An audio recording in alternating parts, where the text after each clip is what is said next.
Alright, we are live. Hello everyone, welcome to the stream. We will be starting shortly, going to wait for people to show up. Those of you who are watching this after the stream is already over, I will be placing timestamps in the description for your convenience.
This music is the credits from Super Game Boy 2. In fact, I literally am looking at a YouTube video playing this song in order to have this song playing before my stream starts. Here's a link to it in case you're interested.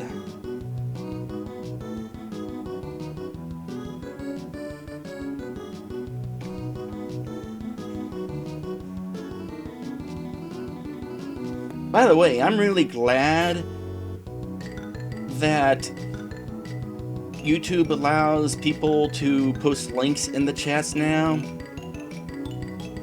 I mean, it's also a bad thing because now people can post links in the stream now. But hey, I'm the person hosting the stream. I need to be able to post links if I want to.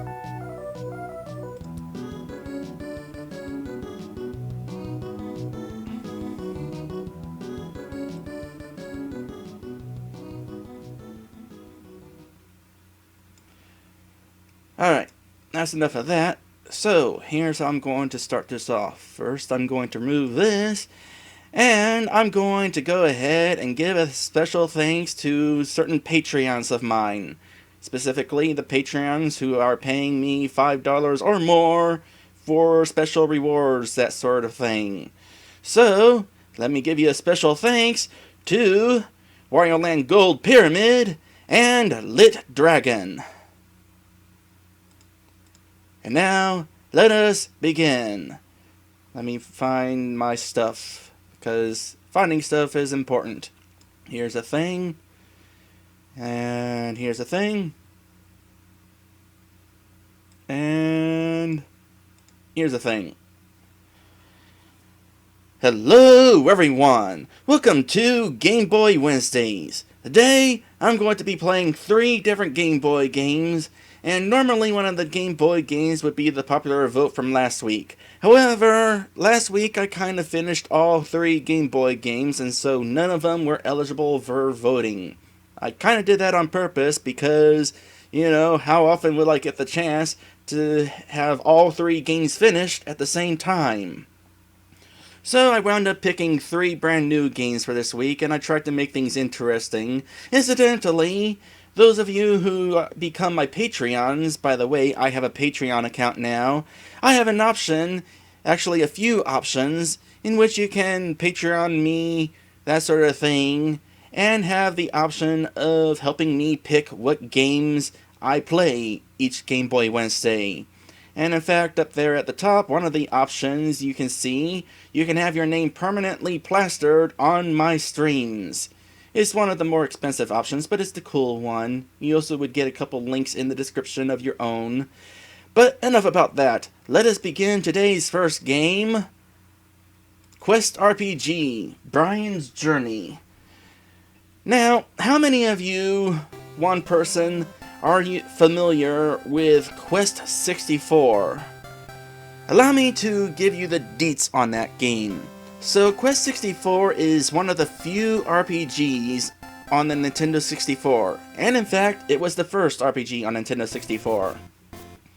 How unfortunate it is that Quest 64 is not very good. Now, the battle system I actually kind of like, but the adventure itself is as bare bones as it gets. Like, seriously, the game has no cutscenes to speak of. An RPG with no cutscenes. Progressing through the story basically amounts to walk up to a person, press A, the person tells you where to go, press A, walk away from the person. That is the story progression through the entire game. And it was boring. Needless to say, Quest 64 was a critical failure. Now, what about this game? Quest RPG, Brian's Journey. This game is a remake of Quest 64. Quest 64 failed so hard that they decided to try it again on the Game Boy Color. And you know what? This game's better. The Game Boy version of Quest 64 is better than the Nintendo 64 version. How much better? Well, let's find out.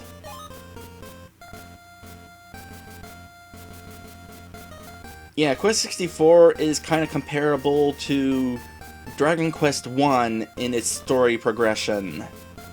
That's pathetic.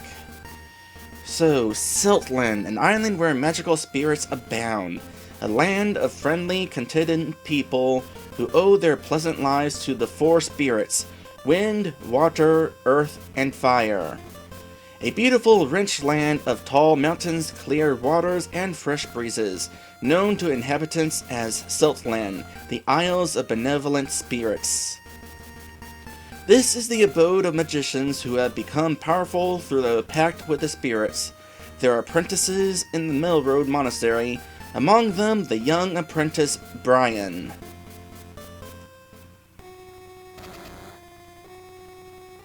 And suddenly, cutscene. Already this game is better than Quest 64. And this character here is Brian. And unlike the Nintendo 64 game, Brian actually has dialogue, which is interesting. He was a silent protagonist in Quest 64. Is this a good change? I'm not really sure, but it's an interesting one. Anyway, it's here again. Today, we will get you. Good! We've got it! I don't know who we is. I guess he's also Let's Playing, cause I always refer to us as we, even though I'm the one playing. What are you doing here, Brian? The monsters are skulking about, so it's dangerous outside. I'm sorry, but I saw a monster. Humph, it's been infiltrated by monsters. Is that right? It is dangerous here. Leave this to us and return to your room. Yes, sir.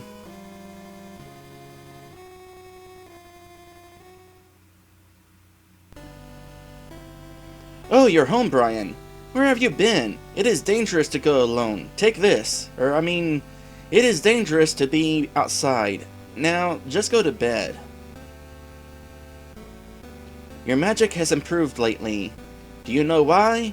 One reason, of course, is that you are my son. Yep, this guy right here, Brian's dad. Which is interesting, because at the start of the Nintendo 64 game, Brian's dad is missing. But the spirit lends its power to a heart that is pure. In other words, your magic has heart. I know it's difficult to understand, so we're just going to bed.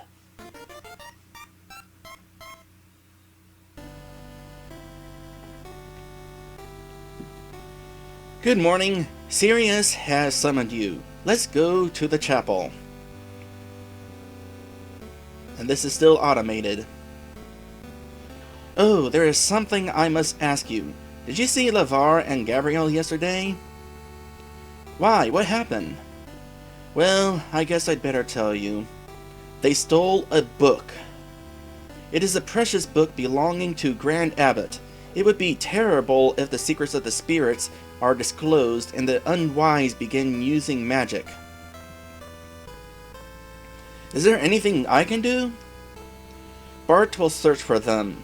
I want you to go to town and listen for word of them for gossip as to their whereabouts. Bart is preparing to do something in the yard, so it might do you good to listen to him. Yes, sir. Still automated. No spoilers, please.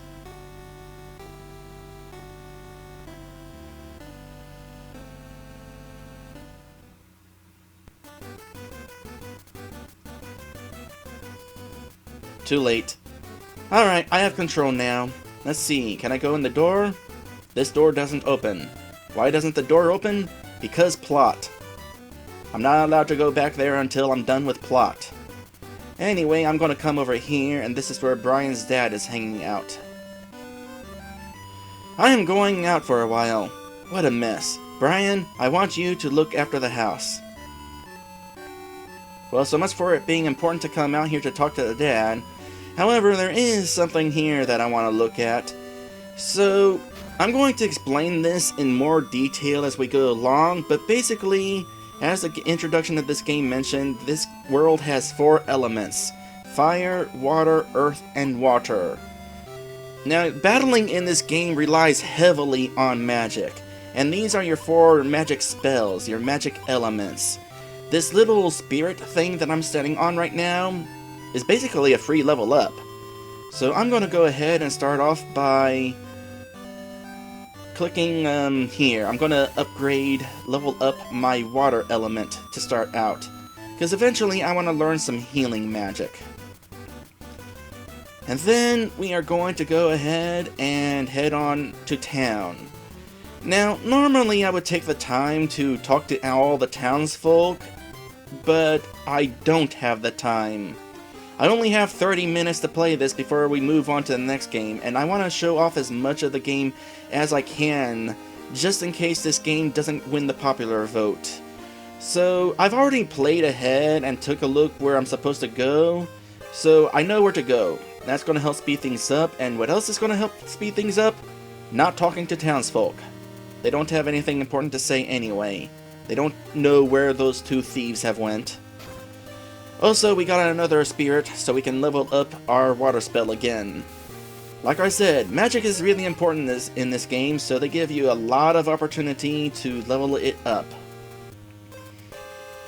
By the way, for future reference, don't ask if you can say a spoiler and then give the spoiler before I can answer.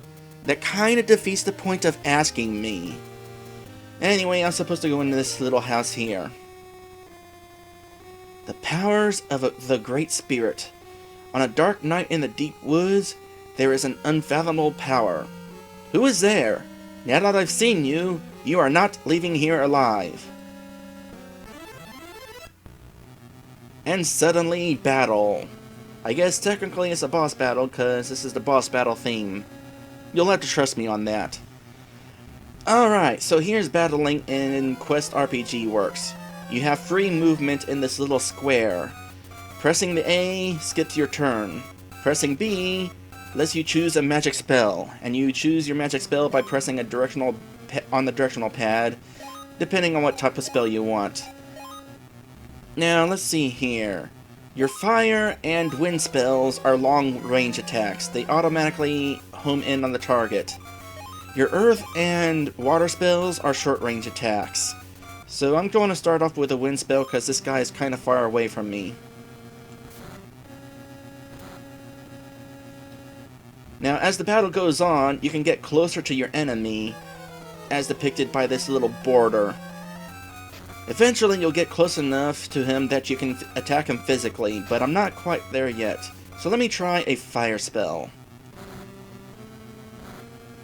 He's causing a bit of damage, but you know what? I'm close enough to him now that I can go ahead and use one of my short-range spells. So let me go ahead and toss a rock at him. Well, that didn't do a whole lot of good, did it? In that case, let's try a water spell. I've already leveled this up a couple of times, so my water magic should be decent. So decent, in fact, that it killed him. And I gain a level up because of that.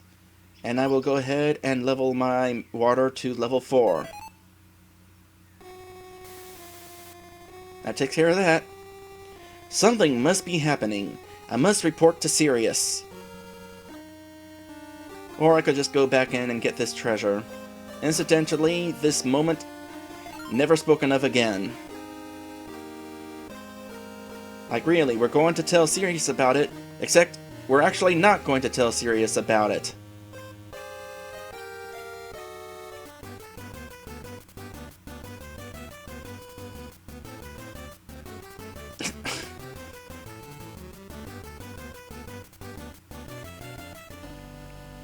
And cutscene. Sirius is waiting. Still a cutscene.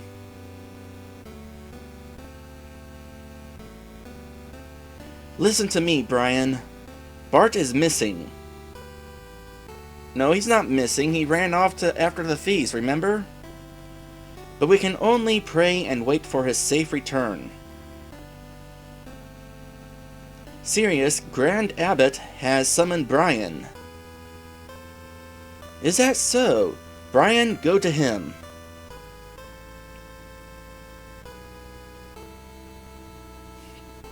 This is still automated. Alright, so it's worth noting, Quest 64 actually starts at this point here.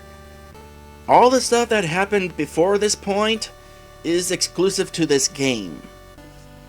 So, let us officially start Quest 64. Brian, it was good of you to come. I had a dream about the future. You will go on a quest.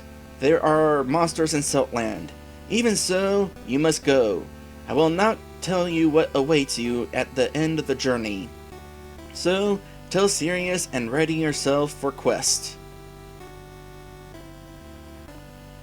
The time has come for your journey. Now go!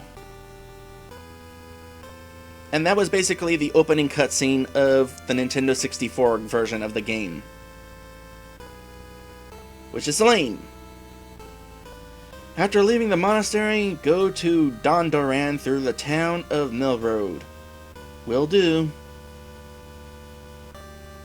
Incidentally, the dialogue that he gives is different in the Nintendo 64 game. He basically explains everything that you just witnessed up to this point. That Brian's dad is missing, and also that the book has been stolen. Also, there's a mailbox over here. The mailbox was empty. I don't know if there's a point to the mailbox, but the fact that it's the only interactive object around here kinda makes me think it's important for some reason.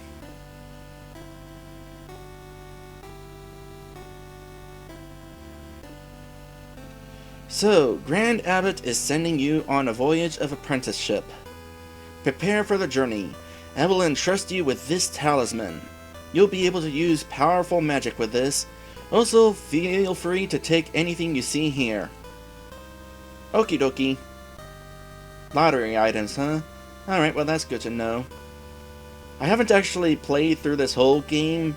I've only played through enough to know where to go for this particular stream. And I know, for example, that if I come over here, there's treasure. It's a dewdrop. I forget what the dewdrop does. The game doesn't tell you. I think it involves magic, but it also might involve HP. There's also spirit gemstones. I have no idea what they are for. Like, not at all. Might as well go into the menu at this point and kind of show that off real quick. You got items. You got wings, which we'll go over in a bit. We got bulbs, which is where your spirit gemstones are held. But again, doesn't explain anything. And of course, we can save if we want. We can save anywhere. In the original Quest 64, you could only save at inns. But this is a Game Boy game, so you need to be able to save anywhere. Because you need to be able to put it down at any point.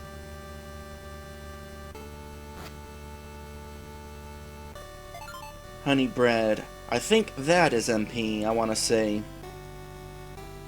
By the way, all this information down at the bottom of the screen, I'll go over that in a bit. So Brian, you are going on a quest? Yes, I am. I am going on a quest RPG. Brian's Journey.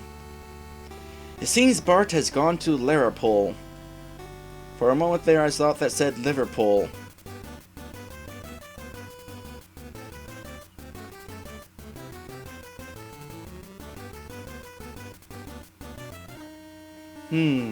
It's funny you should mention currency. I'm gonna go ahead and head into the inn here. Don't you feel tired? Please rest here for the night. We'll take good care of you. Yes. Well then, sleep well. It's free. The inn is free. Everything in the game is free. The game has no money. Which is interesting, but might also prove a problem. You know these here fresh breads and dewdrops and honey breads that I got? You can find characters who will give you one for free, but only if you're all out. You really don't want to get to the point in the game where you are all out, because only getting one is not going to help you very much. Oh, is there anything you need? Yes. I'll talk to you again so I can get it. I will give you white wings. You can always return here with them.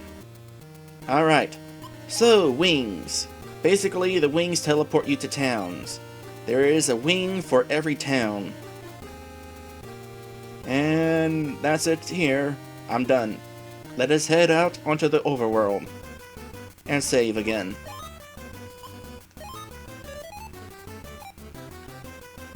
Now, I think I'll go ahead now and explain this here screen.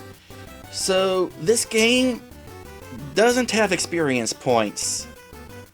Oh yeah, you still have stat growth, and in fact that's what all these percentages here are for, to show how far along your stats are to the next level.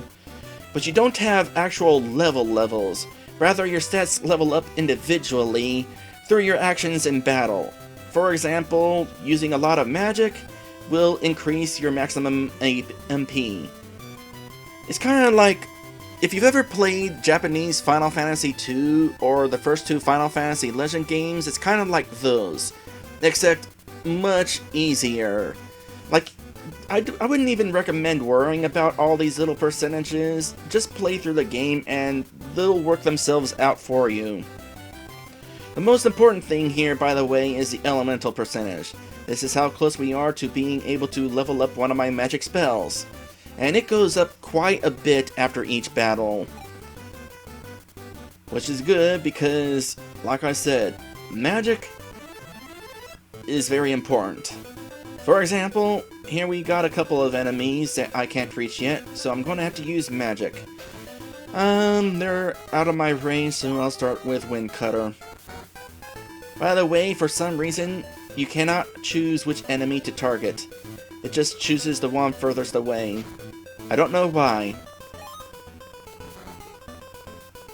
As for the enemies, they kind of alternate a little between attacks. One attacks, then it's your turn. The other attacks, then it's your turn. Then the one attacks again. Alright, I'm close enough to this guy to use my water spell, so do that. And he missed me with his rock attack. So when it comes to magic spells, there is a little bit of strategy in positioning. If you happen to be right next to an enemy, this rock attack is not going to do any good. Now I'm just going to go ahead and bump into this enemy so that I can just use a regular attack. And that takes care of that. By the way, while enemies are using magic spells, you can move around a little, which is kind of helpful at times, but most of the time not. Alright, use another magic spell. And now, I evade that attack.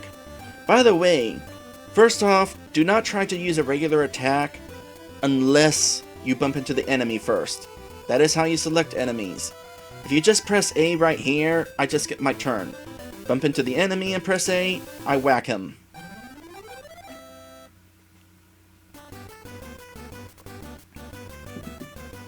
Hello, Lantis. This game, yeah, it's basically the Quest 64 but in 2D. But also better because this game actually has cutscenes. This is the superior version of Quest 64. Alright, let's go ahead and try a fire spell. That seems to be pretty strong. These guys are wind elemental, and I don't know how to dodge their wind attacks. By the way, whacking an enemy with a physical attack recovers your MP, as I will demonstrate right now. So this is an easy way to recover some MP. All the while, your attack power is going to get stronger. Your physical attack power, that is. You know what? I'm going to chuck a rock at you.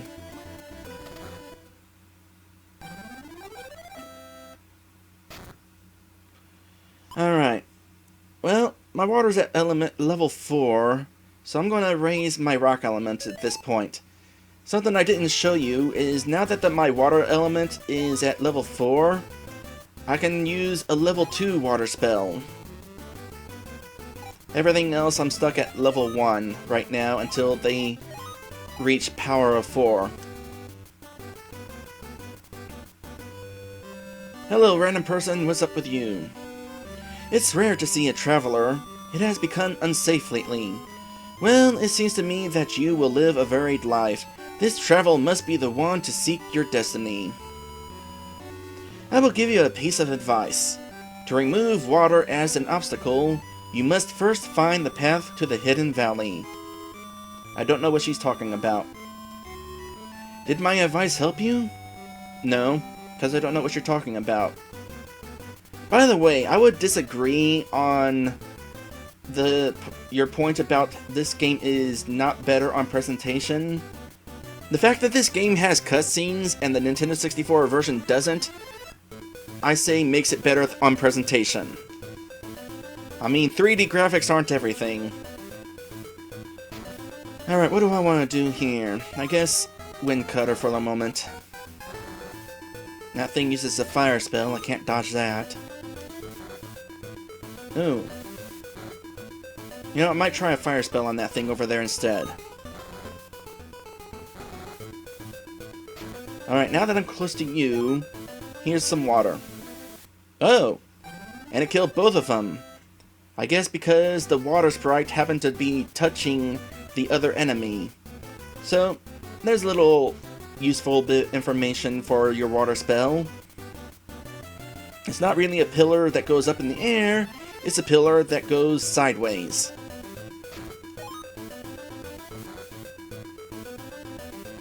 I could have dodged that had I stepped backwards. Oh well. Since you guys are Earth Elemental, I'm guessing that it's not going to do me any good to chuck a rock at them, too. Water, on the other hand, is pretty good.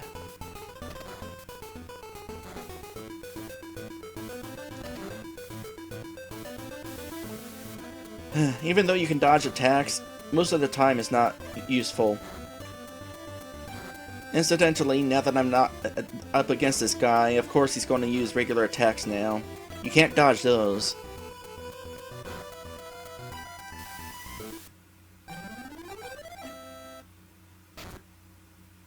Alright, level up my Earth spell again. By the way, there's a very important reason why I'm leveling up my Earth spell now. It is because you can actually combine spells, which I will demonstrate after my next level up. You know, I'm going to step up here and kind of throw a rock like so. Well, that takes care of that guy. In that case, I'll just keep doing it. Apparently, these guys are very much weak against chucking rocks at them. I think you're out of range for this attack, but I'm going to try it anyway. Nope, you weren't.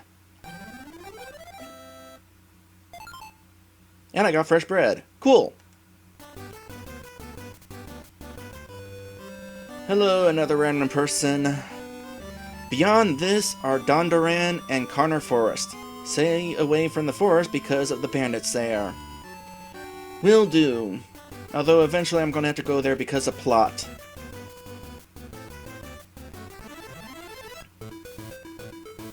Alright, that guy up there, use fire. Because apparently sometimes wind doesn't work against him. And then... no, not yet. And I should be able to hit them both with a water spell, right? Yep. Cool.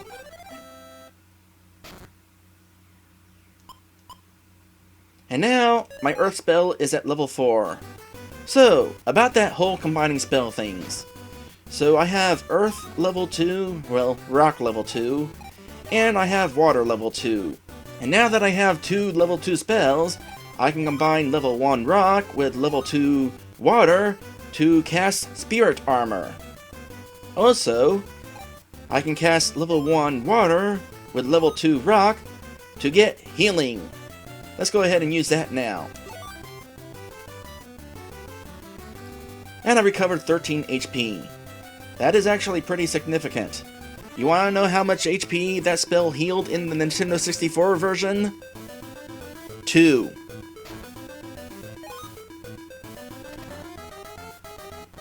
I am not kidding. You have to like use the spell over and over and over again in order to make healing actually useful.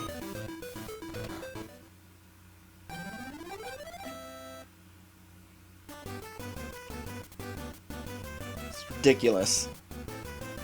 Alright, Dondoran's to the north and Connor Forest to the south. Well, we gotta go to Dondoran. Eventually. Unfortunately, I'm out of magic. So you know what I'm gonna do?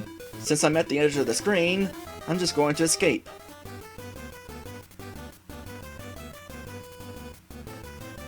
Yeah, basically. And escape again. I probably could use one of these healing items to recover my MP, but I'm almost at town. It's right there. Alright, step 1. Head to the inn. Like before, it's gonna be free.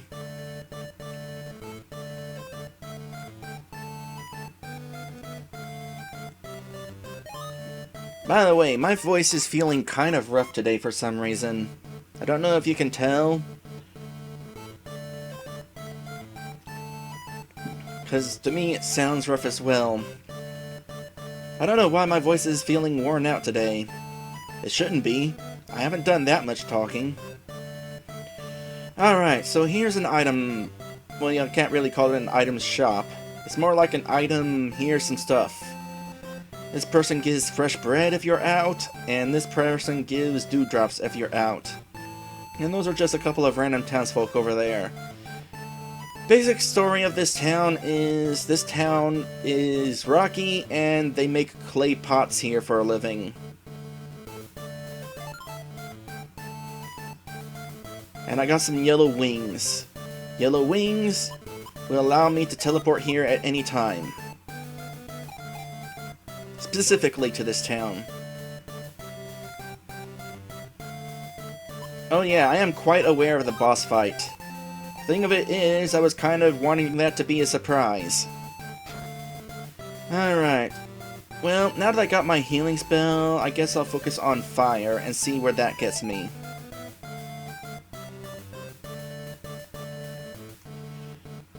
Also, this town is the location of a magical artifact called the Earth Orb.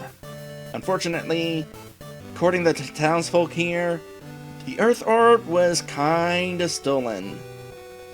How unfortunate. So here we are in the castle, and I'm supposed to go to a specific spot for another cutscene, but first I want to locate this. Another elemental spirit. Increase my fire some more. Now I don't know, can't remember if there's another spirit here. If there was, that would be convenient, because then I'd have another spell in my repertoire. But you know, I don't think that's going to be the case. So let us just move on with cutscene. So, well, first let me explain this place in the Nintendo 64 game. In the Nintendo 64 game, you go in here, you talk to the king, he tells you the Earth Orb was stolen, go retrieve it, and that's it. In this game, it's a little more elaborate. Cutscene. Princess Flora, it is not too early to go to a matchmaker at age 14. I am more worried about the bandits than the meeting to arrange my marriage. Getting rid of the bandits is the work for warriors. People will laugh at you if you act too much like a boy. It was father who made the decision on his own.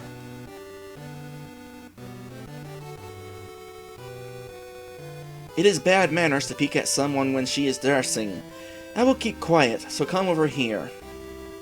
Yes, apparently. So, by the way, the princess is a tomboy. In the Nintendo 64 game, that was basically it. She just happened to be a tomboy, and she had no importance to the story at all.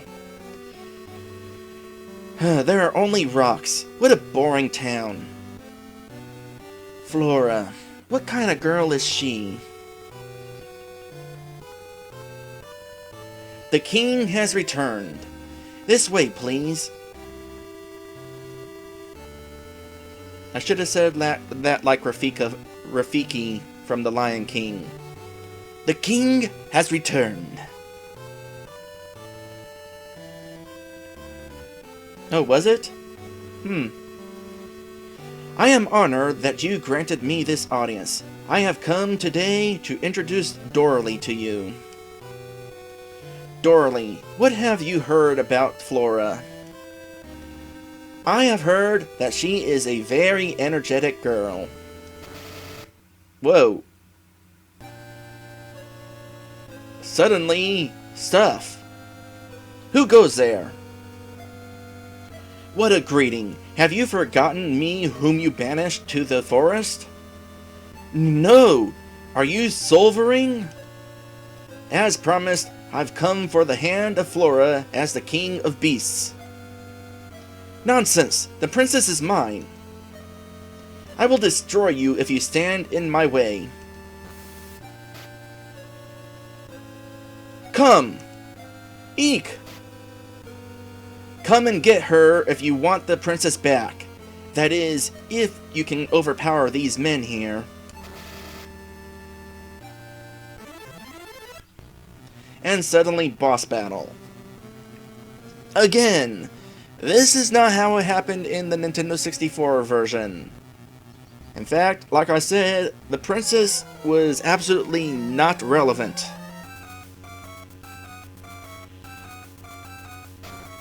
Alright, so what do I want to do? Well, I leveled up my fire spell. Let's use that.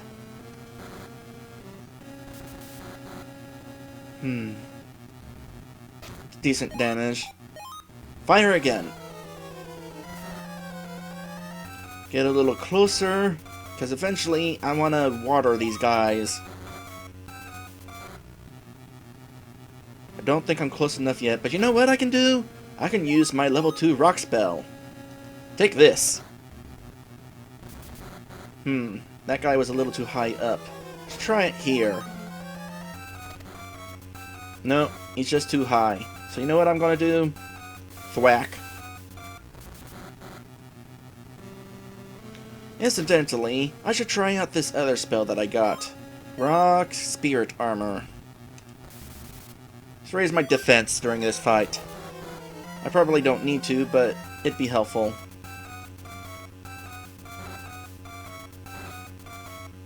And now I'll just keep thwacking him, because I don't need to worry about this guy. Although, you know what?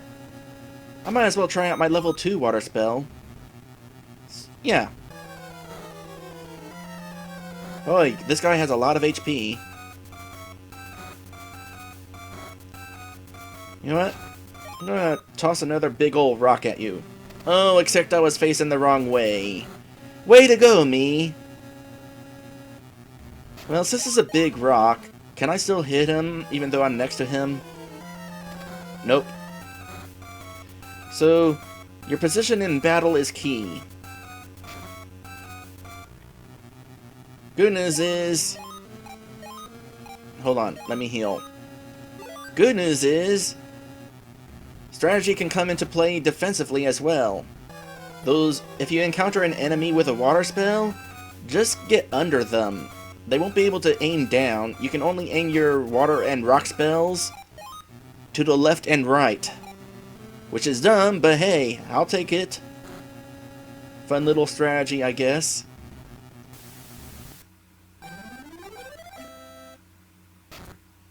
Alright, that takes care of that. Bravo, Mr. Spirit Monk. Oh yes, you are Bart's son. I implore you, please save Flora. You must be under a great deal of pressure because of the theft of the Elatail book, but you must destroy Solvaring. And I'm automatically walking out. Now I'm going to go walk back in. On purpose. Because you know what? You have treasure in here. And I want it.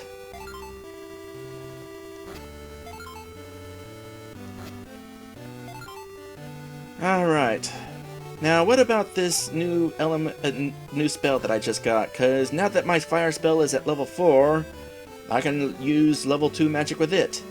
Naturally, we got Fireball level 2, but let's see here. Fire and Earth, Power Staff. That'll raise my attack power.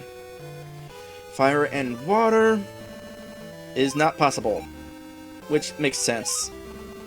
So what about Water and Fire? Also not possible. So that only gets me 1 spell instead of 2. That's kind of a bummer, but hey, raise my attack power? Sure, I'll take that. Anyway, this game is running over time, so I'm gonna go ahead, head to the inn, and then I'm gonna save. I mean, I could save right now, but I'm not gonna. By the way, for those of you wondering, the people in the castle are downtrodden because the princess was just kidnapped. The people in town, completely clueless. Alright, so I'm going to go ahead and save, and then we will move on to the next game on our list. So, let's see here. I will hide this window, and the next game on our list is... on Super Famicom, Game Boy, Super Game Boy, that sort of thing. Adventures of Lolo. Move the chat.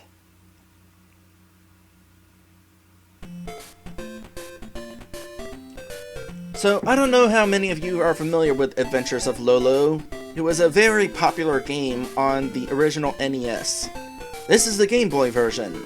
Or rather, it's the Super Game Boy version, which only released in Europe. Everywhere else, it's only in black and white. So let's get started here, as I bring focus back to the game. That is an interesting coincidence. Alright.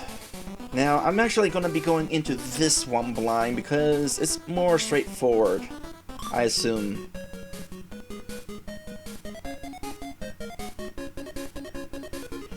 Welcome to Edenland, a country of puzzles. That sounds like a very sucky country. My name's Lolo. I'm the king. Wow, didn't know that. This is a game of action and mystery. Let's start with the basics. Here we have 8 character types, 8 environments, and 3 power levels. First, I'll show you how with a simulation game.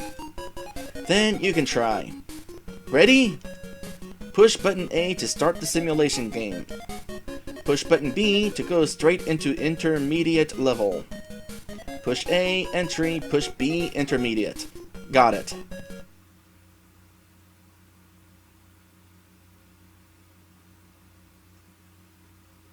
I'm Lala. I'm the queen of Edenland. Okay then. Wait. I didn't want to go to intermediate. No. Reset. In fact, let me do it like so. No, I can't do it like so. Reset.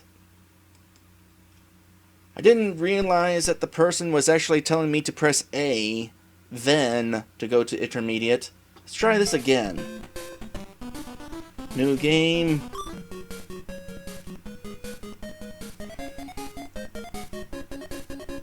I mean, I actually took a look at this game earlier and... Oh, I'm not actually pressing A. I was pressing B. I was pressing this button here, which is B. Well, that explains it. Try this again.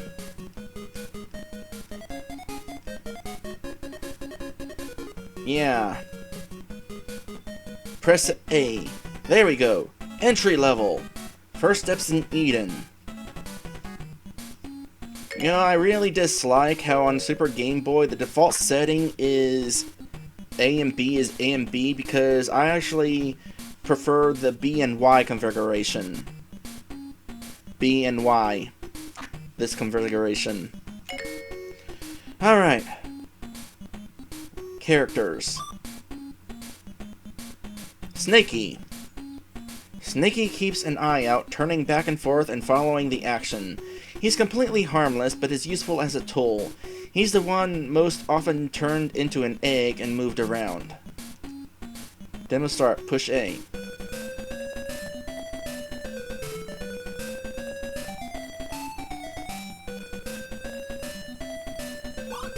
Alright, so this is automatic, so that's showing me how this works. That's actually pretty cool that you have a visual instruction. Alright, let's play. Push A. So I want to grab this heart so I can turn him into an egg, right? Then press A again to knock him out of the way. I need to get another heart. Is there a run button? No, there's an instantly die button. Don't press instantly die button.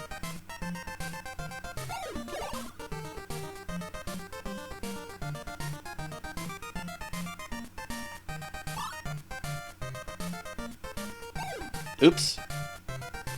I shouldn't have done that. Well, now I know what happens if you press A while you're not facing an enemy. Welcome to Let's Learn the Controls of Adventures of Lolo.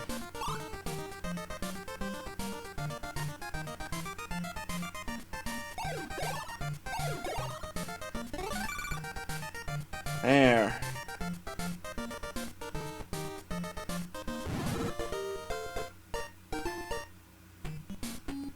Alright, Leaper. Leaper bounds around until he touches Lolo, then goes to sleep and doesn't awake. He can be turned into an egg as long as he's moving about. Once he goes to sleep, he's stuck where he is. So don't turn him into an egg if he's asleep. Got it. Once again, this is an automated demo.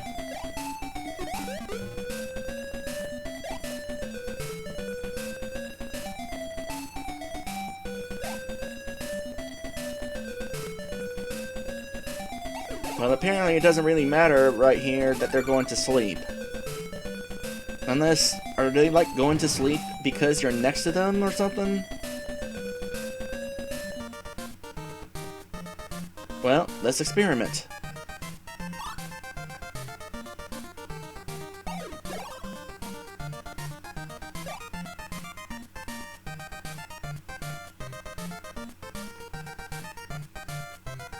Oh? Well, eventually I'll experiment, but that one's already asleep.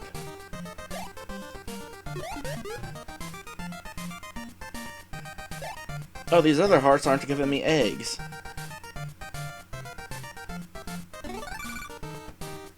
I wonder what's up with that. Whatever, I finished the level. Goal. Goal sleeps until the last heart framer is taken. Then he awakens to shoot a deadly flame straight ahead. Lots of times you can outrun Goal's flames. Experiment a little to find out how much room you need.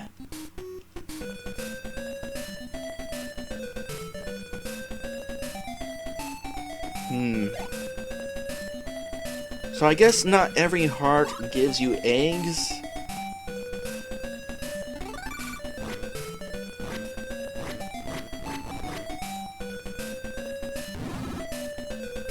How can you tell which heart gives you an egg and which doesn't?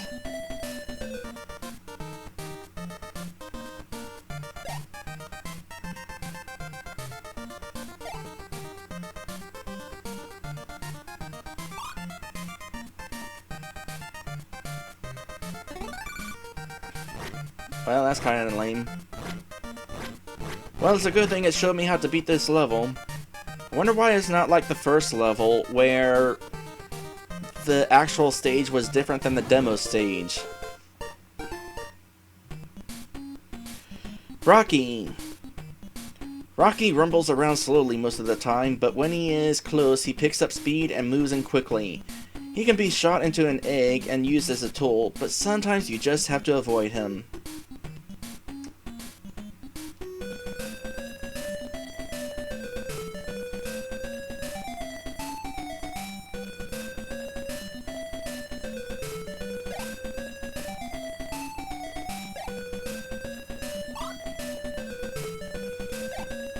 That would have been bad.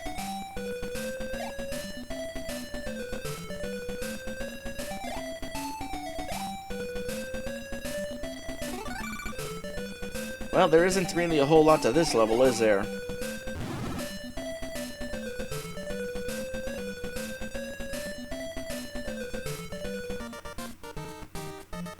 That is interesting information. Alright, just real quick.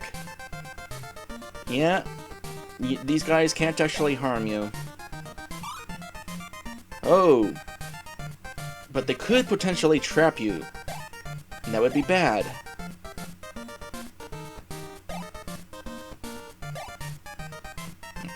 So, that would explain why this game has a kill yourself button.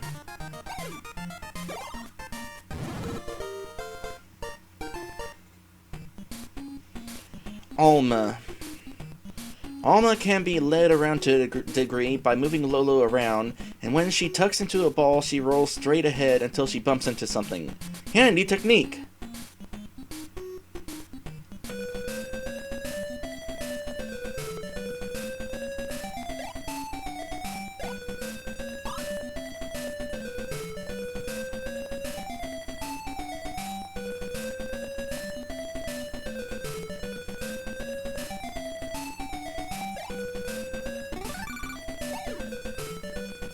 Oh, and you can actually turn them into an egg, which is apparently a good thing.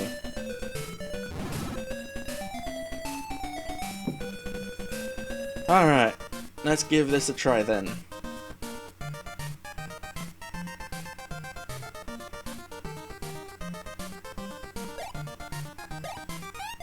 Oh, and these guys actually can harm you. So I will keep that in mind.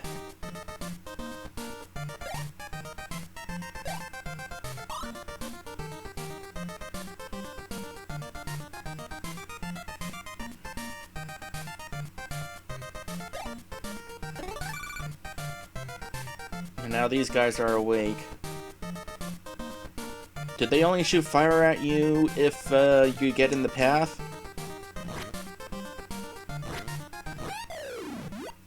Yep, there's no way I'm getting past those without doing what the game did. I was kind of curious about that.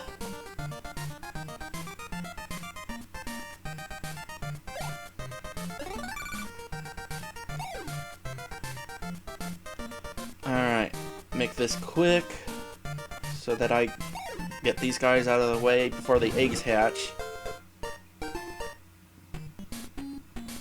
Alright, Skull. Skulls will sit and stare menacingly until the last hard framer is taken. At first I thought that said "Yart" because of the Y. Then launch their attacks with teeth gnashing. They're fearsome looking, but you can often outrun them or shoot them into eggs.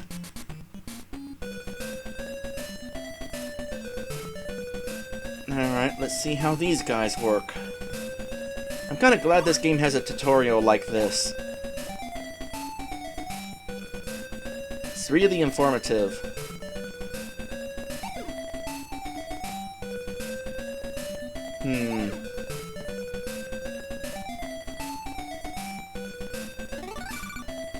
Oh, I see. That's smart.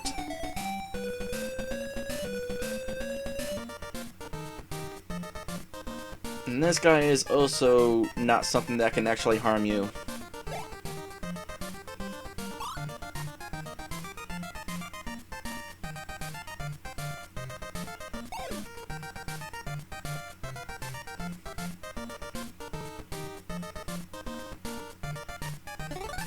I wonder what that power meter down there at the right is.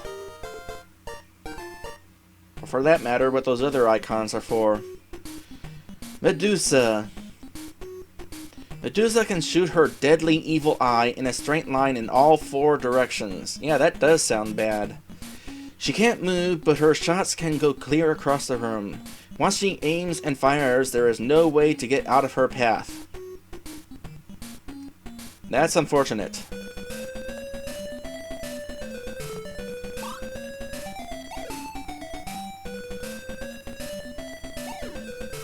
Okay, so instantly fires as soon as you get in her line of sight.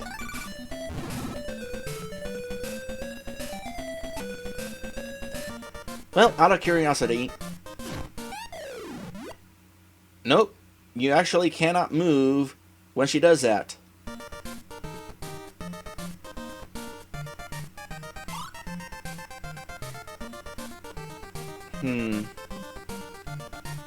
How do... Oh, she can shoot through the trees. That's not good. Oh, okay. Yeah, I was confused by those guys. You actually can turn them into eggs.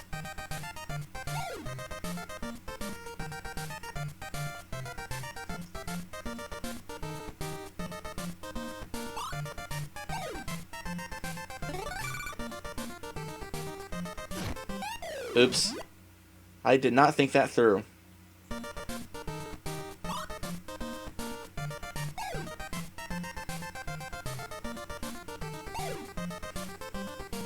Aww.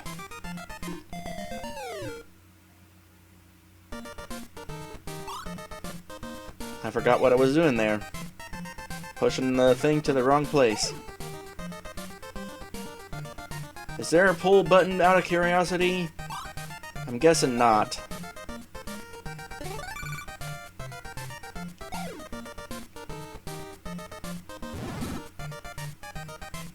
I'm guessing at some point the keys will not be right by the exit.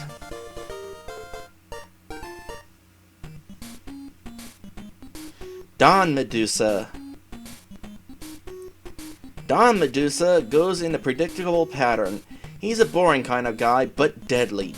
He can shoot in all 4 directions, and once he shoots, there's no escape from his attack. So it's a moving Medusa.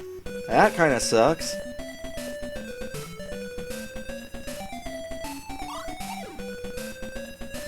Okay, well you can hide behind enemies even if they're not eggs. So that's cool. In fact, you told me that. And I even read you telling me that. And yet I forgot.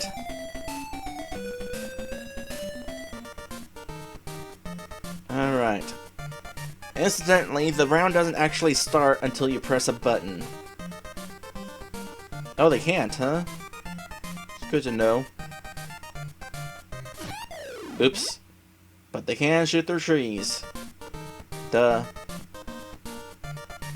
So I will wait. And wait some more. The fact that they don't shoot through hearts is good information. Thanks for that. Okay, I need to think about this.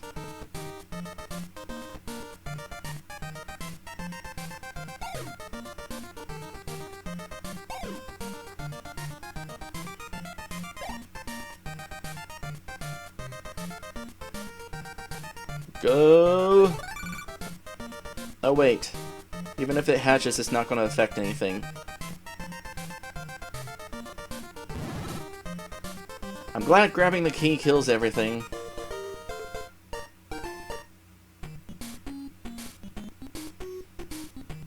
Alright, that's enough about the characters. Let's move on to the environments. Emerald Framers. Emerald Framers can be moved around the screen to protect you from the attacks of some of the characters and trap other characters. Don't let them trap you.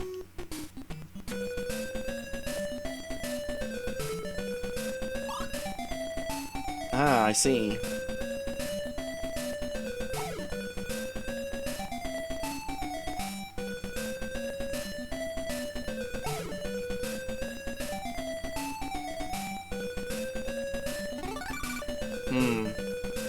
So I take it that even while you're grabbing the key, you're not safe?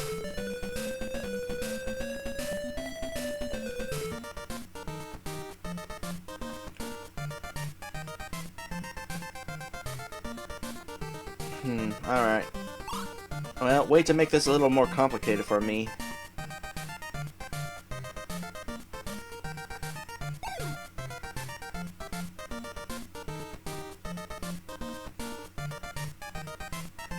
That takes care of you.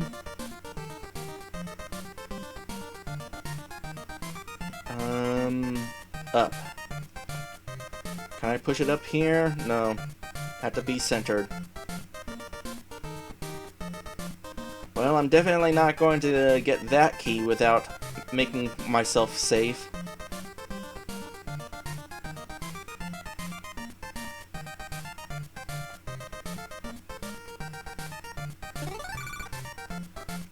Out of curiosity, start, select. Okay, start button doesn't seem to do anything. Select button opens this. Would you like a hint? Keep lower left Don Medusa down. Cool, cool. No, there really is no pause function. Huh.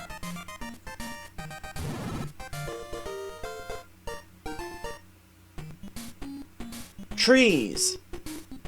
There are trees scattered everywhere on the map. Sometimes they will protect you from characters, especially those that move, but they're no help against Medusa, Don Medusa, and ghouls.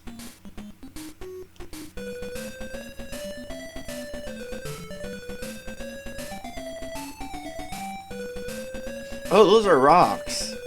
Okay.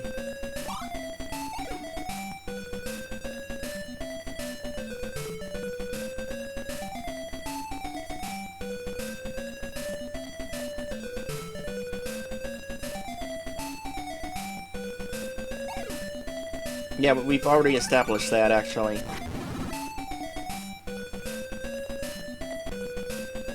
Alright, let's play.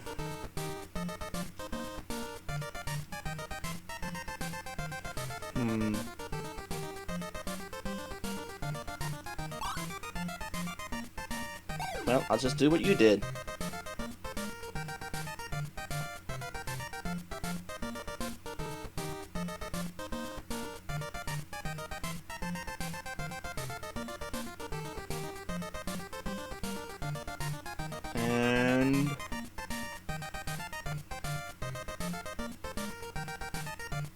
That takes care of you. All done.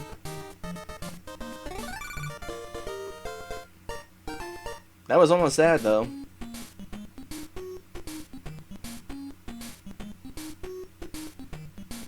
Alright, rocks. There are rocks scattered around in lots of rooms. They will protect you from enemies' attacks, even Medusa and Damadusa. But unfortunately, they can't be moved. You'll have to use framers for that.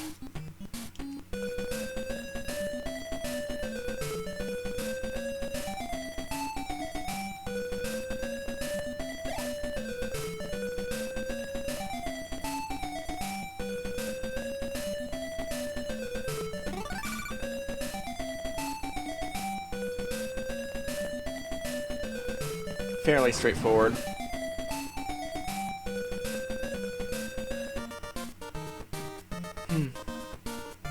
I do notice, though, that the level layout is definitely different now, instead of being the same level. Okay, right. It's safe here.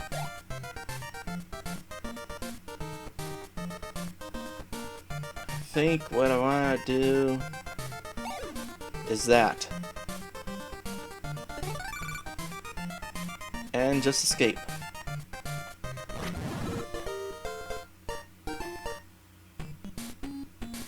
Deserts. Lolo can go through deserts, but his speed will be cut in half.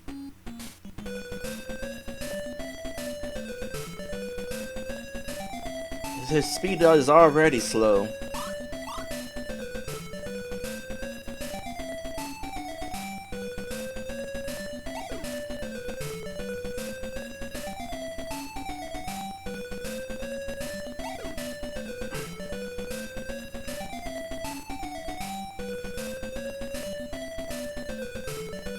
Oh boy, that is slow.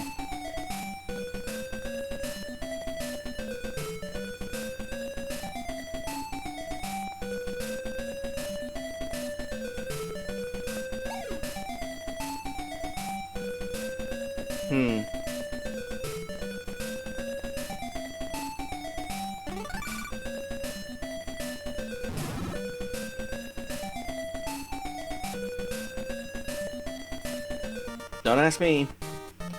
Alright. What do?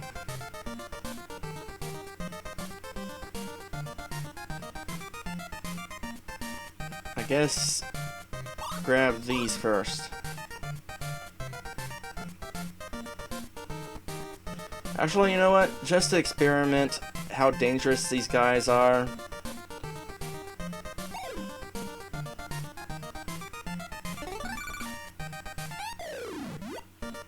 Okay, I guess they actually tried to come directly after me. And with the sand slowing me down like that, I'm not gonna outrun them. So I definitely have to block them in.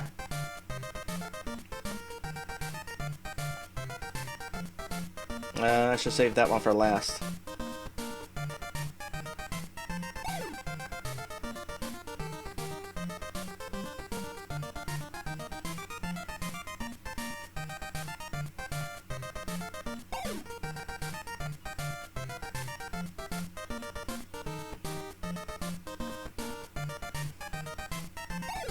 Oops. I may or may not have screwed myself over just then.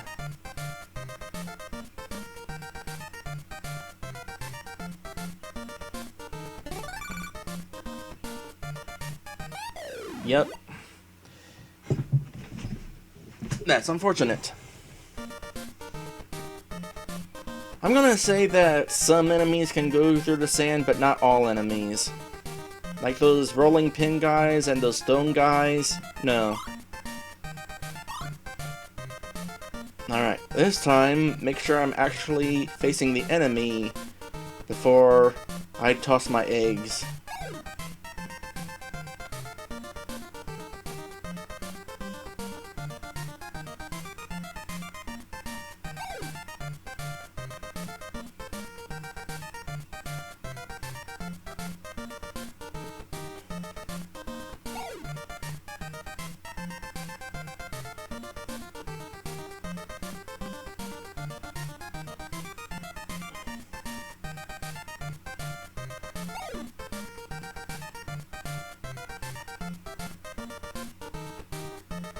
There we go.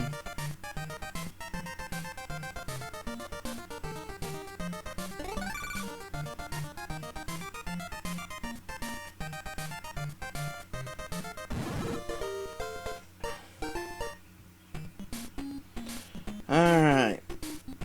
Enemy holes. Shooting an enemy twice will get characters off the screen. Usually characters will come back to their original spot in a few seconds, but there are exceptions. If there is no enemy hole and you try this technique, you will just hear the sound of the snaky disappearing. Well, I'm glad that's going to give me a demo, because I have no idea what you just explained to me. Enemy holes?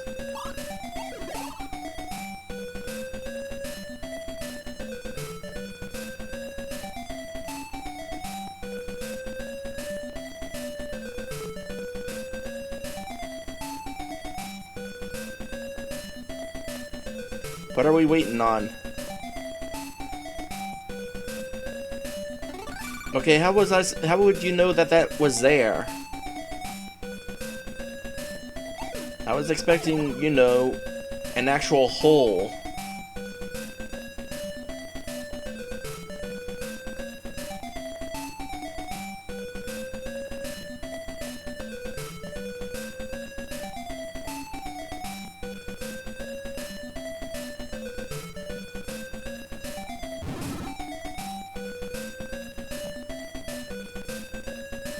Okay.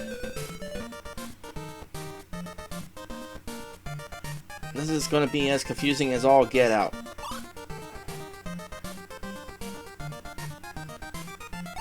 I guess you just gotta kill enemies and wait and see where they appear.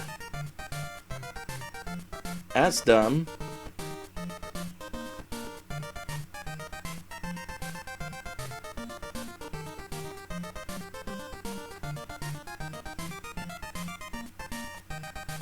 Oh. So is that.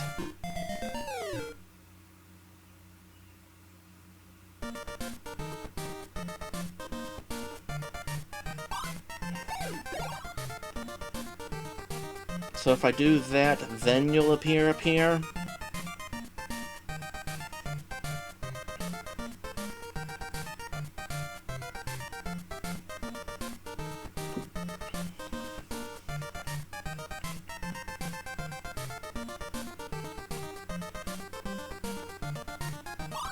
Yep.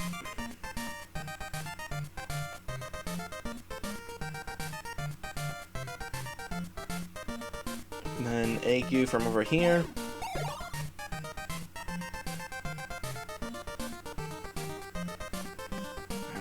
What to do after this, I'm not sure.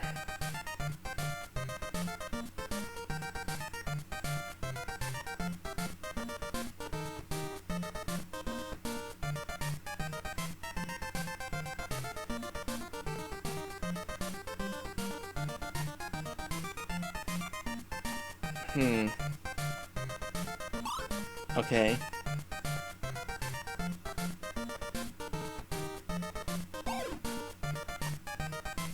So, I'm gonna take a complete guess here.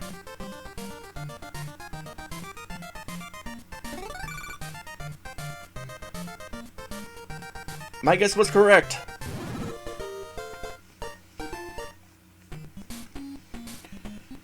Rivers! There are lakes, ponds of still water, and rivers of flowing water. Bridges and eggs are the way to go, but try everything. It doesn't really tell me a whole lot. Or does it? I don't know, I wasn't paying complete attention. Okay, that actually does tell me a lot. Whoa, there's actually current in the water.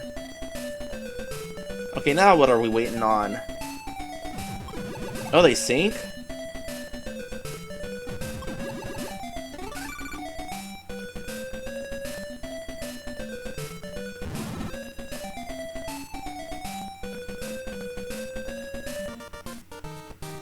Alright then, I'll just do what you did.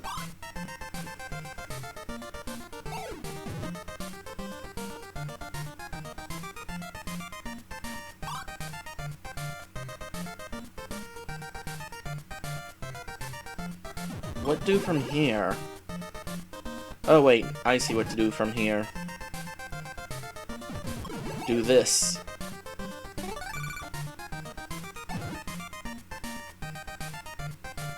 Oh, am I riding on an egg? I'm actually riding on an egg. Cool!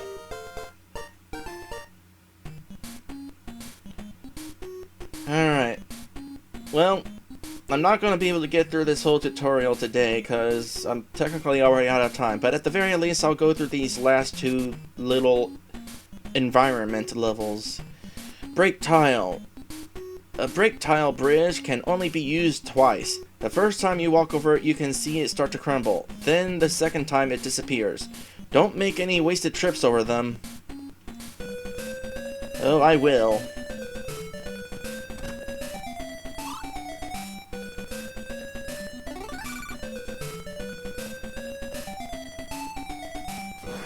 Alright, so it breaks after you finish walking over it.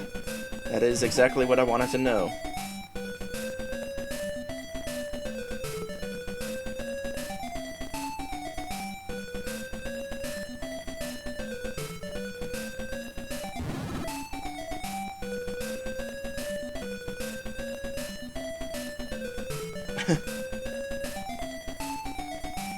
I'm guessing the NES version has no tutorials. Alright, now it's my turn to do this.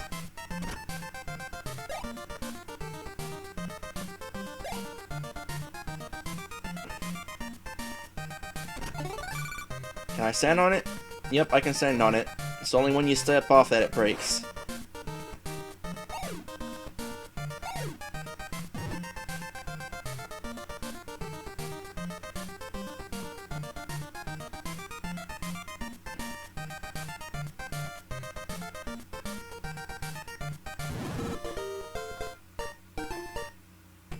Alright, one more for today.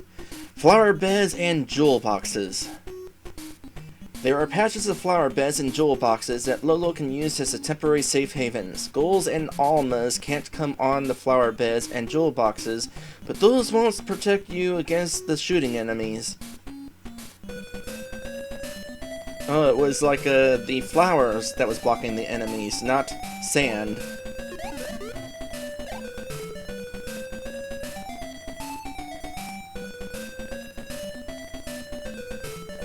That's a good thing you can step over the treasure chest.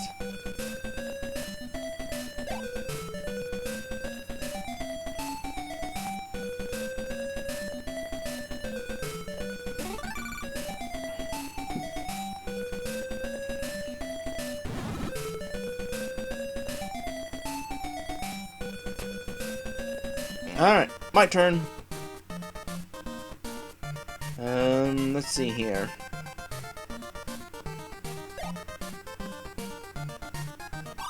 I don't think it really matters what I do with that guy. Oops.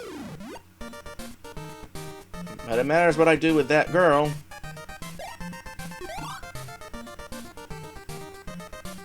Alright, what do I want to do?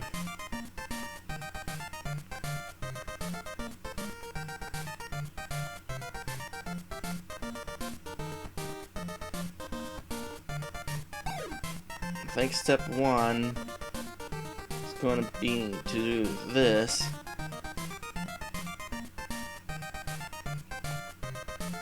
Then step two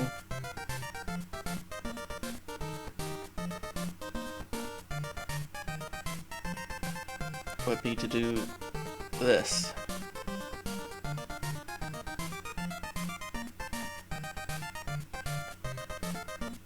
I'm kind of curious. Nope, I don't have to put it all the way. So, I have successfully blocked the laser and blocked the skull. Cool.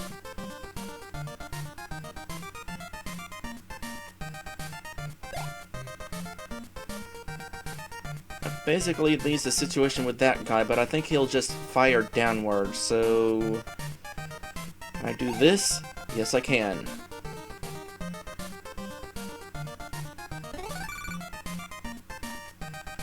Neener, neener, neener.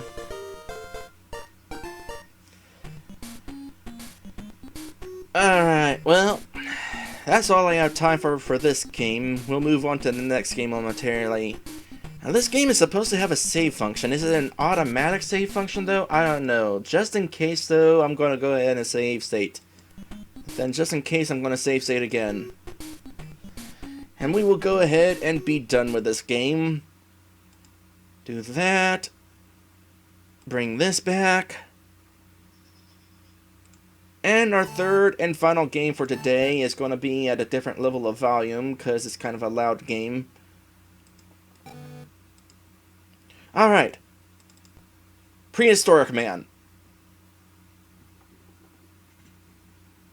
So, this game is one of the most graphically impressive games on the Game Boy.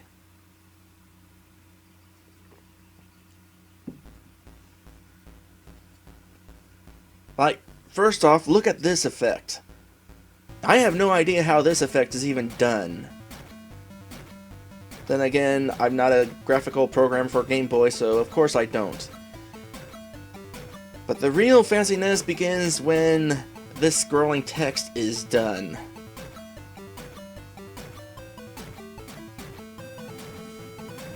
Suddenly, scrolling layers. Lots and lots of scrolling layers. I have never seen so many scrolling layers on a Game Boy game. I mean, if it wasn't for the fact that this was black and white, this would be Super Nintendo quality right here.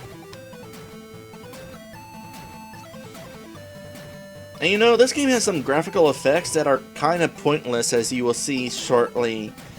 As soon as we get to, like,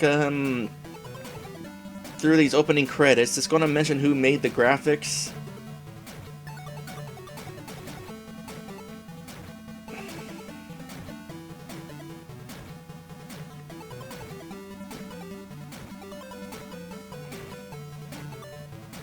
Graphics by Francis Fournier. Francis Fournier was having some real fun making this game look the way it does. Also, the fact that we have opening credits means that this game is really special. Because that's what opening credits means. That the game is really special. In some way. In this game, that happens to be with the graphics. Alright, enough of this. Let's go ahead and start the game. With more graphical effects.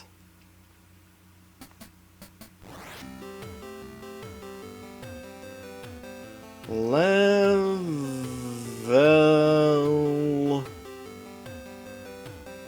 1.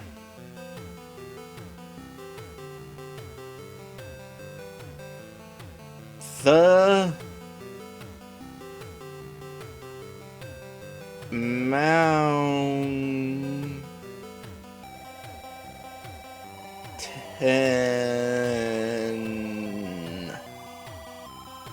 I could have just had this name of the level scroll on screen like everybody else does, but no, this guy had to show off.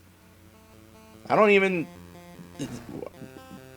Yeah, that's what I'm wondering. Game Boy Mode 7? It's like, what was that? It's too bad the rest of the game doesn't look as fancy as the title screen does. But we're still going to have some nice graphical effects as we go along. Whack some enemies that are popping out of the ground. And now, as we come up here, you'll see that we've got parallax scrolling. This game has parallax scrolling. That is cool. So basically, as I whack some enemies, your B button thwacks repeatedly. If you hold up while thwacking, you can swing in the air, and somehow I made fruit appear. Don't ask me how, I just did. And of course A jumps. And directional pad does all the directional pad things you would expect. Oh boy, let's get rid of you. Oh, I shouldn't have killed that guy offhand. I could have bounced on him to get the fruit up there. Oh well, I don't think the fruit does anything. If it does, I don't know it. Alright, so here's a little cave entrance. If I press up, I can't go in the cave. If I press down, that's how you go in the door. You press down to go into the door. It's a little backwards, but whatever. At least this isn't one of those games where B is jump. That would be unfortunate.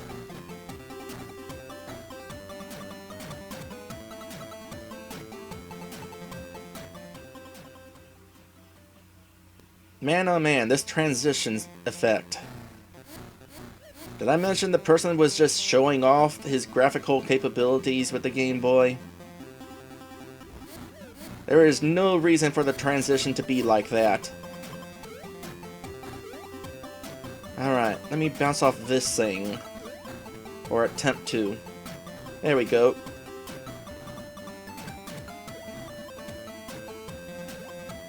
Whoop! You know what? I'm done with you. I guess I can't jump high enough to get to those, but oh well. That's the end of the first level. And here's a level where the parallax scrolling really starts to look nice. It's even layered. There's multiple layers of parallax going on here. Like when you jump into and down, it stretches. That is cool for the Game Boy. By the way, I'm kind of going to be abusing save states here and there, because this game is kind of unfortunate with the way that game overs are handled. Also deaths. This is kind of one of those games where if you get a game over, that's it. Okay, you know what? Apparently I don't want to ride that lift.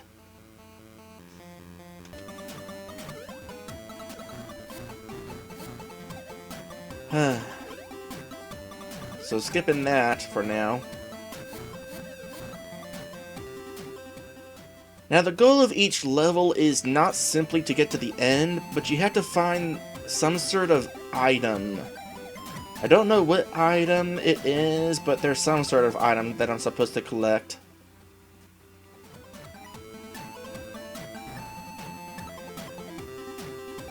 Okay, where do you lead? Okay, this is the one I want to ride.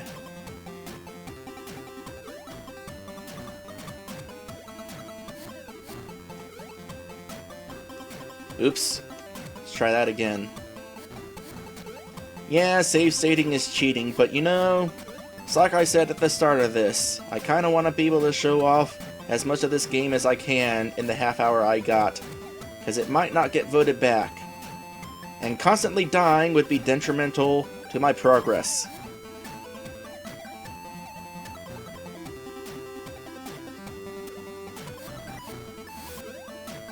Ow.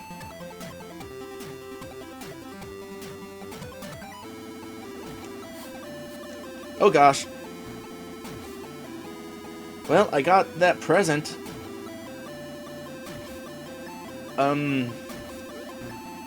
how do I get out of here? I have no idea. There's no double jumping.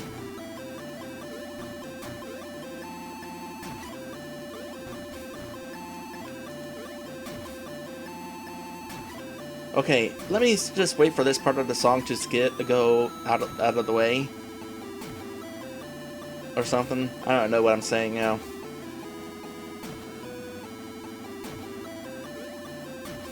Oh, maybe I can make this jump. Nope, I can't. You know what? That's a death trap. I don't know how you're supposed to get out of there. Oh, okay, so this bouncy thing is apparently a checkpoint. So good to know. But seriously, how was I supposed to get out of here? Wait, I wonder. Let me go back down here. Can I, like, do this? No? I don't know. This is another reason why I'm going to be using save states and abusing them to not have deaths count. Because sometimes I might get into a position where I can't actually escape. And so I have to die. There was a prize in there. I want to go back in there and get it. It's only points. But points are fine by me. What does pausing look like? Very disappointing. You're not going to have any special graphical effects in the pause screen?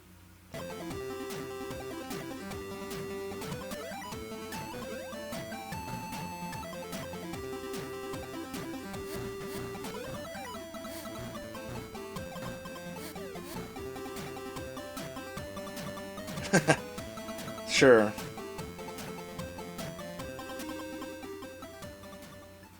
Yeah, I was supposed to collect some sort of item before that last gate would let me pass. I don't know what item, so I'm just collecting them all. Well...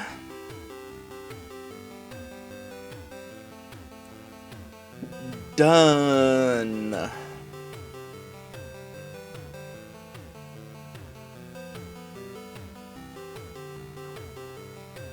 Now... face... the...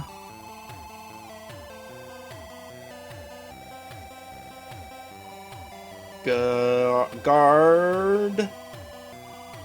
Ian... This is entirely pointless.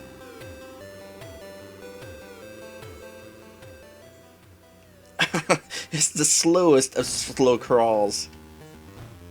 But hey, boss time. Oh gosh, this guy is big.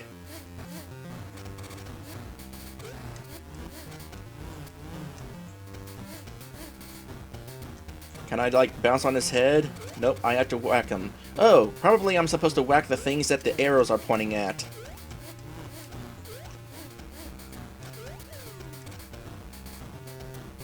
I died. I have to start over. So if I'm going to start over, I'm going to load state. I should have gotten between his legs first. So between his legs is apparently safe.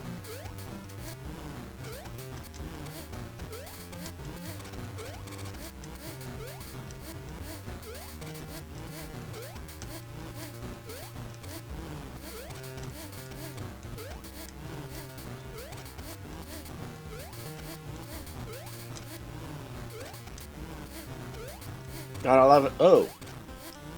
Well. Okay, now what?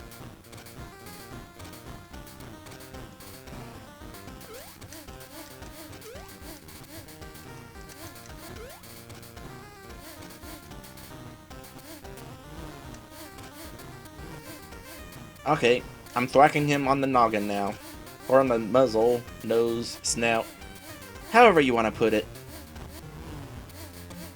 I am in absolutely no danger right here, by the way.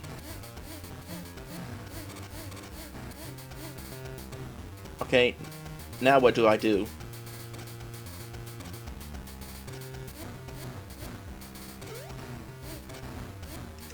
Oh, I'm actually bashing him into the ground!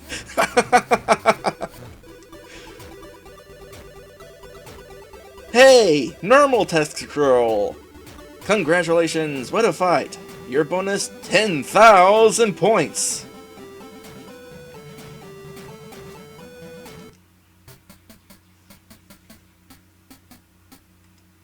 I'm gonna turn up the volume of this game a little bit.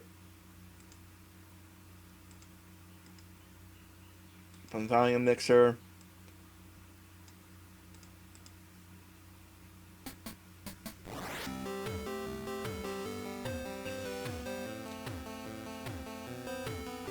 Alright, what is level 2?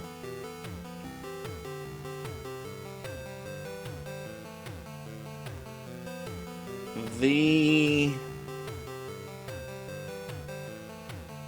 caves.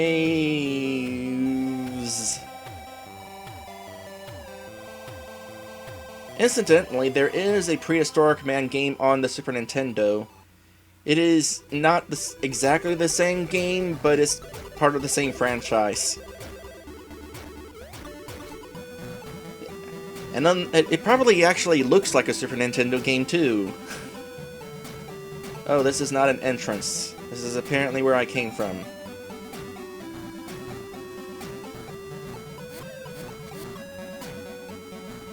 Also, my health was not restored between levels. So I'm gonna kind of want to thwack some enemies and hope they drop some bone health. Alright, what about this door?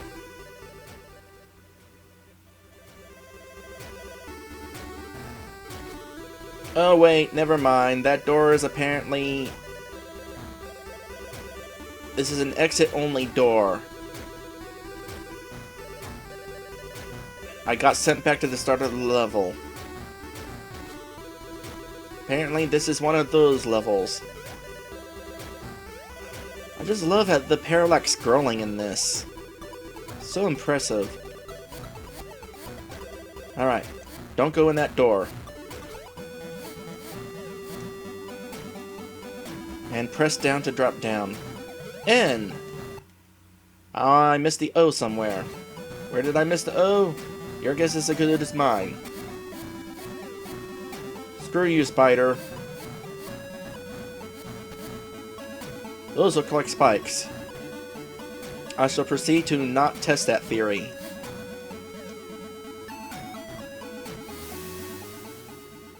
I tested that theory. And you know what I learned? They're instant death. This game has instant death spikes. You know what? Let's go ahead and jump on a spider.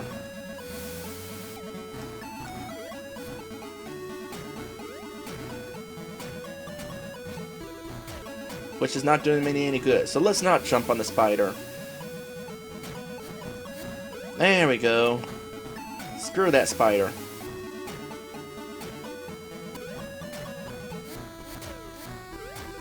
Fruit. Let's bounce on some enemies.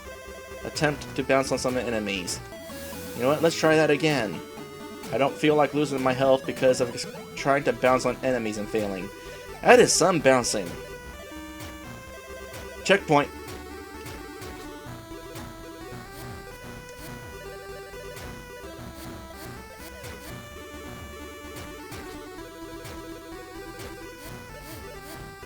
Ow. Bones! Give me some bone marrow. Aw.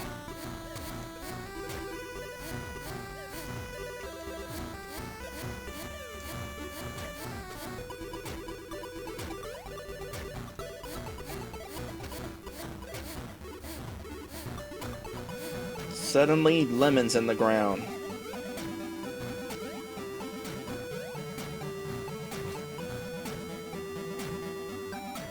Oh, that's the end of that level.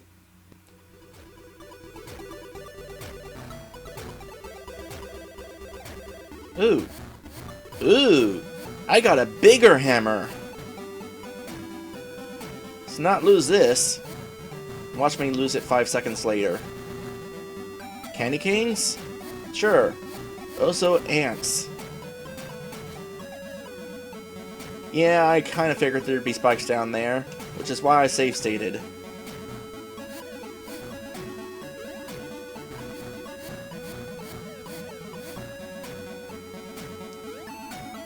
This is turning unfortunate.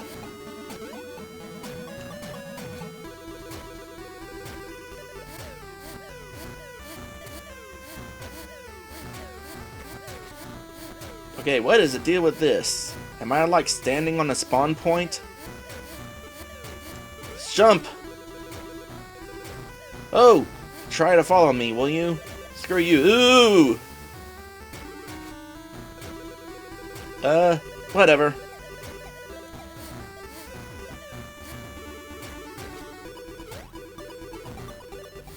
Oh. Wow. Slow down.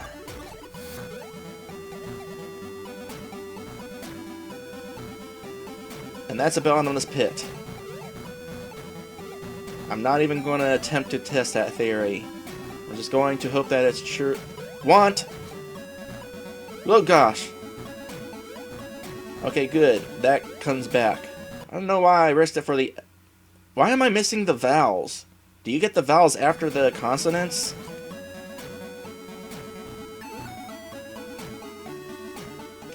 That didn't happen.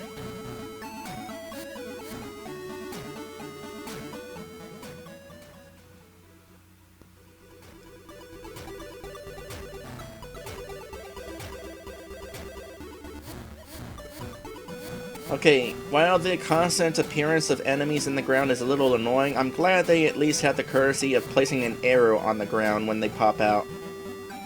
Oh, sure enough, now I'm getting the vowels. Weird. Parallax! Another bee? What happens if I get another bee? Nothing.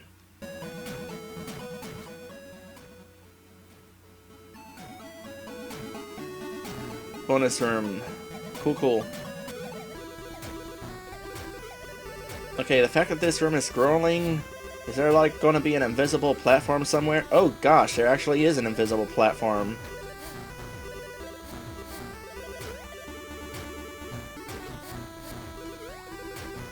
Sneaky, sneaky.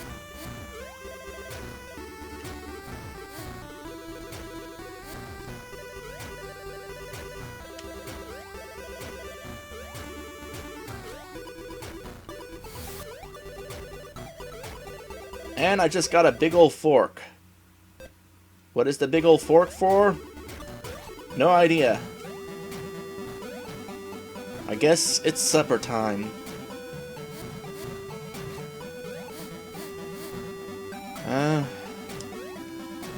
The good thing I got good jump height. Although I still have no idea how I was supposed to get out of that wand pit.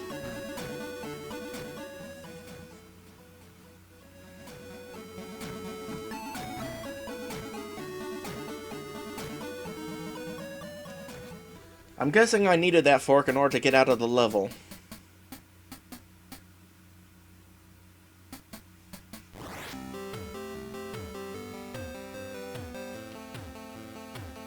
New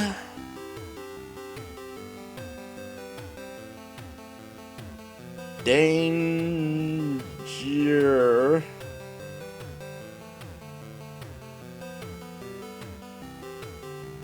appears. No, approaches.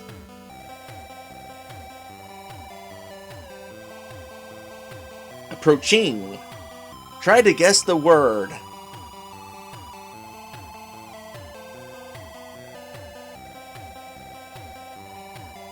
From above? Yep, I'm gonna say above.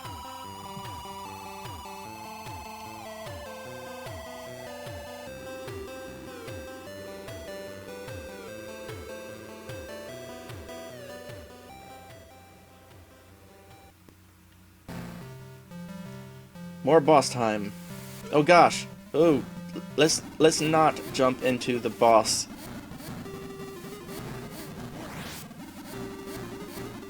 How do? Don't know. I'm kind of taking all of the hits. Indeed, I took all the hits. I'm going to assume that when you die, you're smaller. Why are you suddenly smaller? Oh, now you're big again. Okay, whack you on the nose. Oh, but I gotta have good timing to do it, because otherwise you get all the way to me and then I take damage. So hit you early. Oh wait, now I gotta... Well, this battle just got interesting.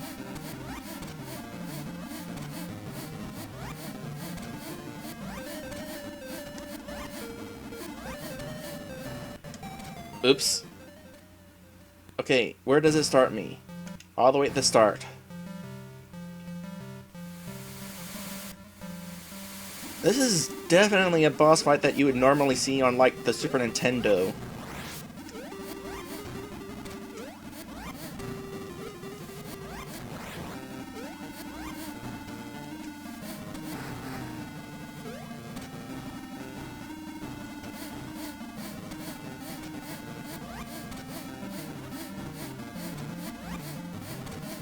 Okay, how much room do I have to bounce on you? Apparently, only your neck.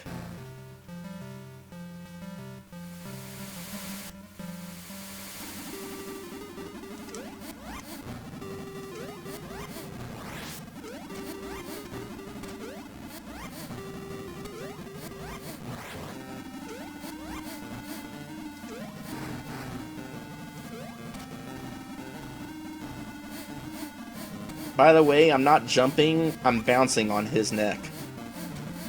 Automatic bouncing.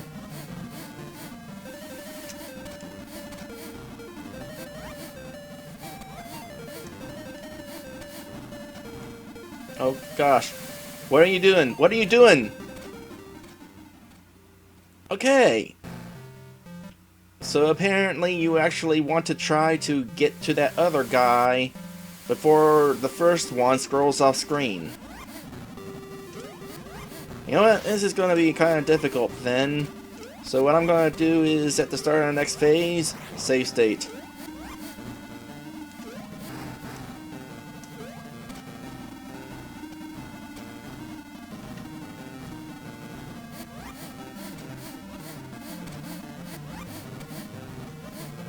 How much wiggle room? Nope, it is really only the neck.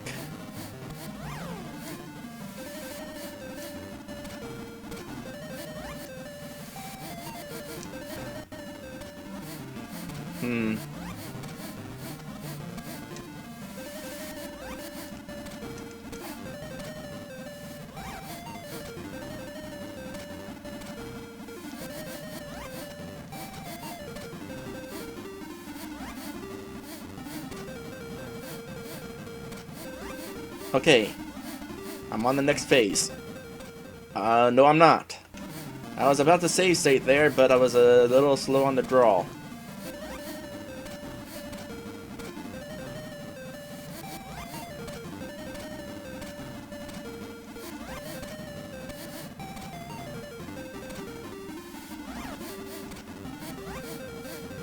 Alright.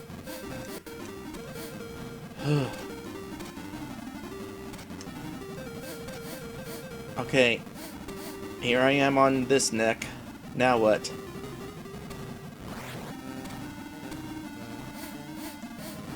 Oops. Oh boy. Let's wait until... Okay, so now it's the same process except... like that then?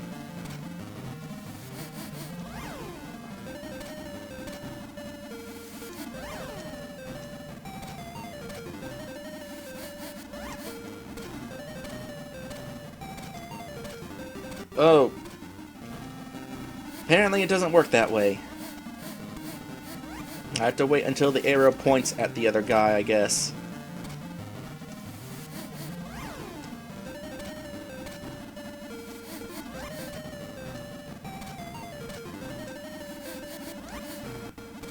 Arr.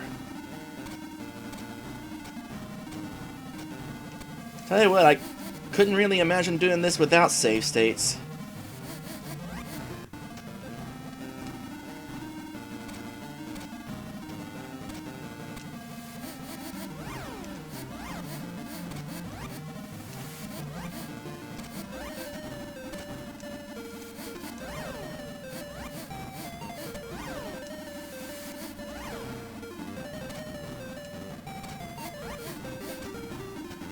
Okay.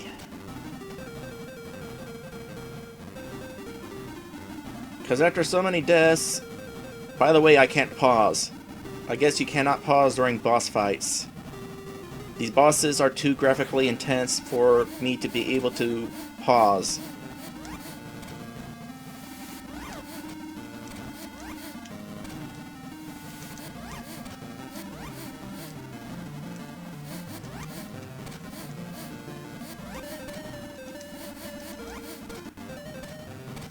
Okay, apparently I was like a little too close to getting rid of you. Okay. In that case, I'm not going to hit the other guy just yet. Now I'll hit the other guy.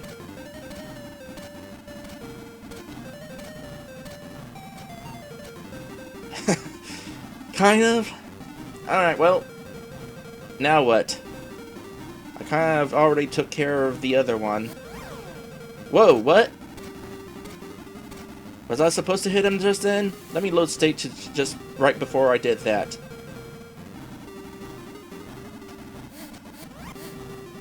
Yeah, I guess so. Fun looking, but this would definitely be hard. Wow! Another victory! Your bonus, 20,000 points. Cool!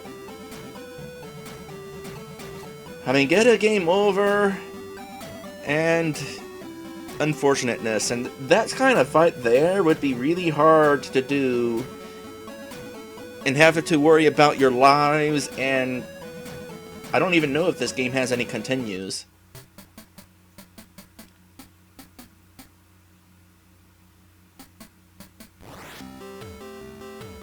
I wonder how many levels this game has. Level 3.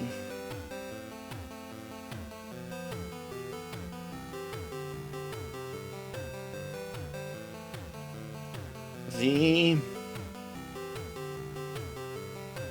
forest? Calling it now, it's forest. It is in fact forest. Oh, it's not just the forest, it's the forest fringe. The forest fringe? The edge of the forest?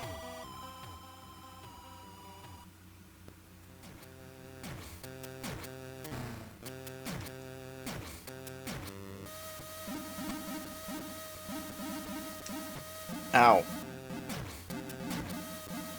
Okay, okay, that's how you deal with you.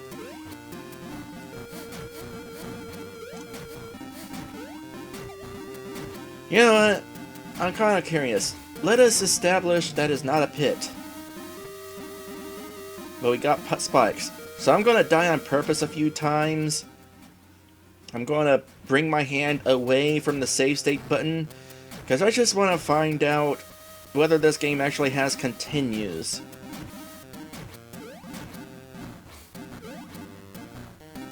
How many lives do I have?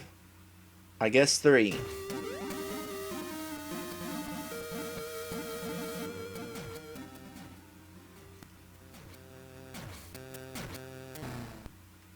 Yep, now 2.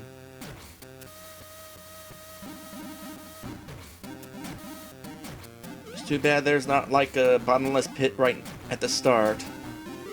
It's kind of a trek to kill myself, isn't it?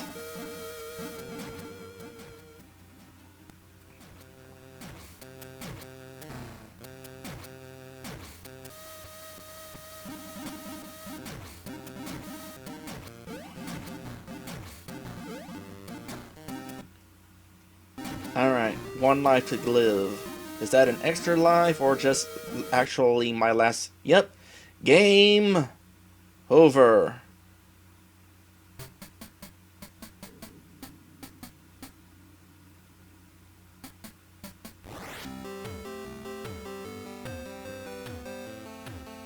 Sorry. Hyphen. I had to put in the hyphen. You're... Oh no, you... failed. And such a happy fail tune it is.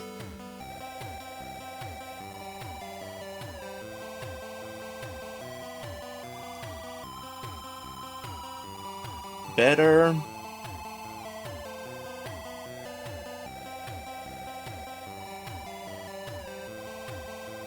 luck next time, I'm assuming. By the way, you can skip this. I just haven't because I'm actually trying to see what it's trying to tell me.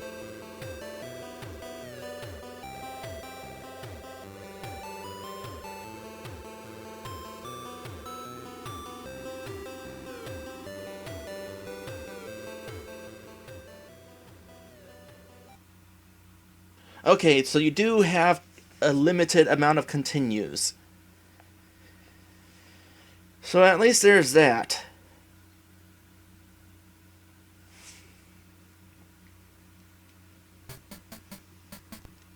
And like I said, you can skip that. But I'm actually going to load state. Actually, I'm going to end this. Because you know what? I'm out of time. But don't go away yet, because it's time to vote. So let me go ahead and go to this poll that I'm creating. Finish creating. Grab the link. Alright, so here are your options. You guys can pick which game I play more of next week. So, let's see here. There's Quest RPG Brian's Journey. I will go into the forest to fight the next boss and rescue the princess. If, on the other hand, you guys vote for Adventures of Lolo, and that wins the popular vote, I will continue through the tutorial levels. This is the longest set of tutorial levels ever. Or, you could vote for Prehistorik Man, in which I will continue through this very interesting surprise. It's not on Super Nintendo, even though it is, but this isn't Super Nintendo game. Like, seriously. Most graphically impressive game on the Game Boy. Hands down. So those are your options. Let's see.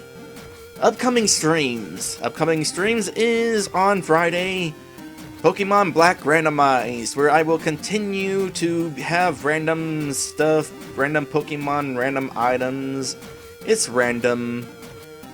It's also going to come into play with my Patreon account because I have a couple of people who have decided to tell me that there are things that I need to do during my next Pokemon stream. And then, on Saturday, it's going to be more RPG Maker with Josh's Adventure. I might be able to finish Josh's Adventure this weekend, but I'm not sure. We'll see. You know, I think I did a good job picking out the games today. All three games were very different and very interesting. Or so I like to think. I look forward to seeing how the poll turns out. Probably going to have votes for all three games. Might even have a tie. I hope there's not a tie. There's too many ties. Anyway, if you enjoyed this video, by all means, like, comment, or subscribe.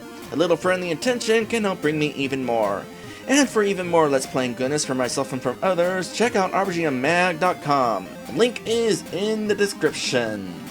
Yeah, I definitely had to make up for last week with the crappy game, the game that didn't amount to a whole lot, and the game that I finished in a single stream. I made sure that all three of today's games had substance. What will I pick next week? Don't know. Maybe somebody on Patreon will help with that. We'll see.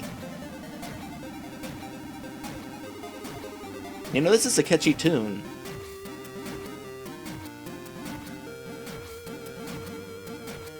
And now I'm going to end it.